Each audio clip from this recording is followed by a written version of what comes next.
Hi, I'm back at the Harley St Skin Clinic with Dr. Amar Khan again, and I wanted to ask him today what he thinks are the best treatments for someone of my sort of age to do. So let's say once you get to the age of 50 in your 50s and 60s, and there are a lot of treatments out there, and they can be quite pricey, and if you a lot of them you have to do a course. So, and we've previously spoken about how, they can be a little less effective as you get older. So we want people to get a good result and to not waste their money. So could you tell me what you think are the most effective and top treatments that women and men can do? I think it's important to understand what's happening with the aging process. So if we look at the different layers that have an impact on how we look and how we change with age. So let's start with the skin. Yeah. I think it's really important to ensure that our skins are well hydrated, that we have good, vibrant, luminescent skin. And by the age of 50, we've all probably had a fair amount of sunlight exposure. And of course, sun damage isn't a one-off thing, it's a cumulative effect. Yes. And so addressing the skin is really important. So, that can start off with a skin analysis. Yeah. And the Visio machine, which absolutely. I love and hate in equal measure. Yes. But the Visio is this giant microscope that they have here at the clinic, and I was sort of dragged onto it last year, not really wanting to go, and it shows you in no uncertain terms what's going on in your skin, and I was a little shocked by what I found online. Sure. But what was really interesting was that I completely and utterly changed my skincare regime, because I was not really using products with active ingredients, and you need to as you get older. Absolutely. So I was using all lovely organic stuff, which was great, but the products that I've been using since then have really changed my skin. Yeah, and I think that's important to understand, because the products that are produced scientifically are targeted products. And we understand that hormonal changes have an impact on the skin. Yeah. And as we age, those balances change, so we've got to compensate for that. And and to move forward from there, having an annual skin analysis, seeing where you are, understanding what you're using, but also seeing whether it's still effective. Yeah. And tweaking the changes as you move on. Yes. So I think that's really important. So addressing the skin is one aspect of it. So having good, tight-pored, young-looking skin. Healthy-looking skin is healthy skin. Yes. And also, sun damage can cause changes that may lead to cancer. And by doing an assessment, we can pick up those sort of changes and address them. Then we go a little bit deeper. We've got the soft tissues. Yes. They're starting to change. We're losing fat. We lose it in the temples, under the eyes. We're losing fat around the jawline. And those supporting structures are starting to go. Yes. And then we've got the tendons. And what is the answer to that? Volume. What do you mean, like fillers? Yeah, absolutely. By correcting soft tissue volumes, we're able to reverse the appearance of those changes. And then we look at tendons. We've got the suspensory ligaments and tendons, and they become looser, they're losing collagen, and they start to stretch. So we start to get a slide. Right. And that slide, the only thing to do really with that is to reverse that slide. Right. And that's where sutures might come in. Right. That's where deep reposition might come in with surgical treatments, or even surgery might come in. Okay, but surgery. And for somebody who doesn't want to do the surgical route, so to try and maintain your skin, as you say, from the inside, eating well, checking on something like the Visio machine, making sure that you're using the right, most effective products. What treatments can you do to maintain your collagen, to maybe make your skin look a little smoother, to stop maybe more wrinkles forming? Are there treatments that you can do that will help with that? Yes, absolutely. Collagen stimulated treatments, regenerative treatments. So Profilo is a good treatment. Oh yes, and I did do Profilo a couple of months ago, and I did really like it actually. It's a great treatment, and now we've got the plasma shower that we've just taken on board. It's a nitrogen plasma, but it doesn't ablate the Never skin. heard of that. Yeah, I mean you've heard of the plasma pens and. No, I haven't actually. Okay, they ablate the skin, little dots of hot plasma, Yeah. nitrogen plasma onto the skin, Yes. and they cause little plasma craters, which are ablated skin, and that tightens skin up. Does that sound a little painful? It is. It's an ablative treatment, Right. but it's very, very effective around the eyes, particularly. Right. But Do you need anaesthetic? Yes, you do like for an that. anaesthetic cream or something? Yeah, Right. it's a topical. It's still a bit uncomfortable. Yeah. But that technology has been taken further now. This is a plasma shower, so it doesn't cause ablation. But what it does is it interacts with the skin. Right. And each cell has a glue, which is a proteinaceous, it's a protein bond, Right. but it relaxes that, so it opens that up. So it allows us to apply hyaluronic acid in the form of Profilo, and it absorbs down into the dermis. This is the plasma shower? Yes. And is it for the face or Face, the whole hands, body? chest, neck, with the whole body.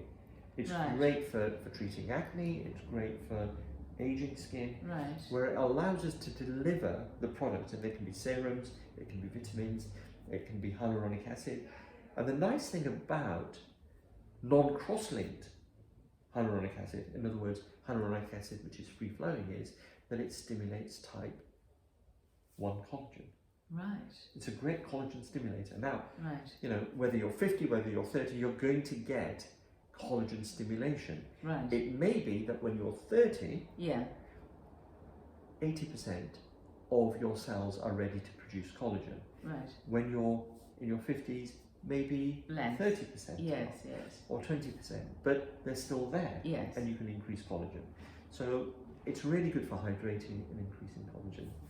So applying things to your skin and having treatments like that, now we don't have to inject it anymore. Right. And so the shower is not a painful treatment? No, it's not. Oh, well, that's good. But it also supercharges the cells. Right. So it increases the number of active cells, Right. which are ready to produce collagen. Right. So treating the skin in that way would be good. So that will give you luminescence, brightness, you know, tightness of the skin. How would that work in conjunction with something like Profilo? It would work really well. Yeah. Yeah. Because it allows a Profilo to go in without injecting it. Oh, you mean at the same time? Yeah. Oh, right. Yeah. So we do the plasma shower, then we put the Profilo on, Right. and it goes straight in. Right. Right. And then we've got fillers, Right. and we've got fillers that will fill and support, and we've got fillers that will biostimulate as well, more stimulation of collagen, and that's things like Elonce Right. or Radiesse. These sort of fillers are also important. Are they fillers that you put in, like if there's a wrinkle, if there's a groove, Mm-hmm. the same kind of filler? No, a wrinkle and a groove is a crease in the skin. Yes. You've got to use very light fillers. They're always hyaluronic acid. Right. And it used to be collagen originally, Yes. which was excellent. The only problem with it was that it had allergic reactions Right, and things right. like that. So, you know, hyaluronic acid is much better. But these fillers go under the skin. Excuse me. So they sit under the skin, they give volume, but they also stimulate Right. collagen production. Right. So there are those types of fillers. Right. And when we get a slide of the actual tendons, you can hook them up with sutures. Right. Now, obviously, you need those fibrous bands, which have to be quite strong to be able to hook them up. Right. As we get older, they become less, they start to lose collagen, start to become less effective at allowing us to hold them up. So somebody in their late 50s, maybe in their 60s, those threads would become less effective. Right. So a thread lift would become less effective. So ideally, it's for somebody from their 30s to their 60s, early 60s. And what about all the radio frequency treatments? All of those will help to stimulate collagen, to tighten the skin. So they're all very I good. always like those because they are quite relaxing. You know, it's almost like, you know, just having a warm thing. It doesn't hurt at all, and it's just always fall asleep in mine. And I do like those. So radio frequency treatments. Radio frequency treatments are good. And then, of course, the muscles start to weaken as well. So the tendons are stretching. Well, you're just all doom and gloom. The aren't muscles you? become thinner, but they get tighter. Okay? With the radio So frequency. they shrink. No, Oh. just naturally Oh, I with see. age. So you're getting a rotation. And this is why this starts to rotate that way. We used to think muscles got lax, but they don't. They get thinner and tighter. And stimulating muscles is also good. So through muscular exercise, through massaging the muscles, doing facial Pilates, things like that. Oh, right. Naturally, so facial exercises is actually a very good thing. Yeah. And stimulating the muscles through electrical stimulation will also keep them much healthier and stop them from thinning out. And what's that? What treatment would that be? That's any electrical device you get. You know, you get all sorts of. Casey doesn't Casey do that? Casey does it, but you've got to exercise the right muscles. Right. If you exercise the downpull muscle, you'll strengthen those. Yeah. So you've got to understand what you're doing. So yes. Get some instruction on it. Find out more about it. Right. And then of course we've got bone recession. Our bones start to recede. The natural holes in, for the eyes, for the nose, for the mouth, they all start to recede and the holes get bigger. So there is a rotation of the whole skeletal structure and a collapse. And of course around the teeth as well, our sort of teeth start to recede as well. So fillers there are very good. Where? On top of the bone, so really thick fillers. On top of the bones, oh yeah, to support.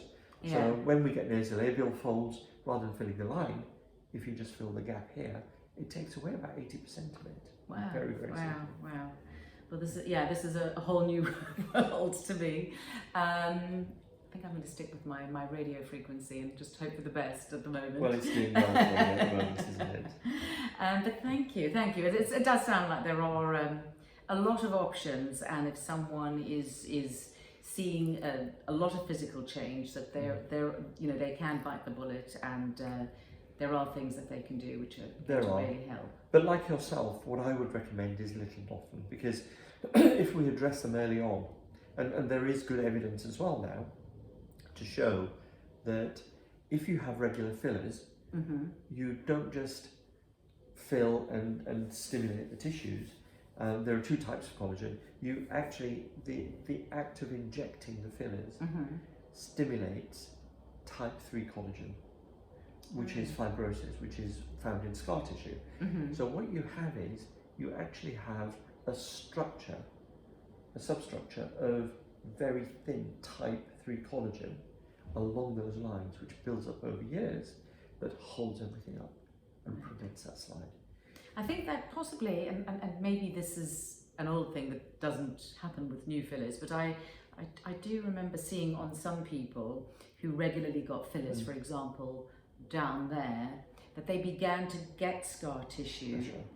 And they would have like a raised bit there which didn't look so good. That's it. And that's why we inject into the dermis much less now. We don't want to cause dermal scarring. So was that maybe the old way of doing it? Yes. Yes. It was. So that doesn't really But happen it anymore. wasn't the filler that did it. It was actually the act of the needle that was going in, causing physical trauma. Yes. And then you had healing around that hole. You Yes. did it again, you got more healing and more fibrosis. Yes. Ah, the hazards of it all. Absolutely. Okay, well, thank you so much. You're and welcome. lots to think about there.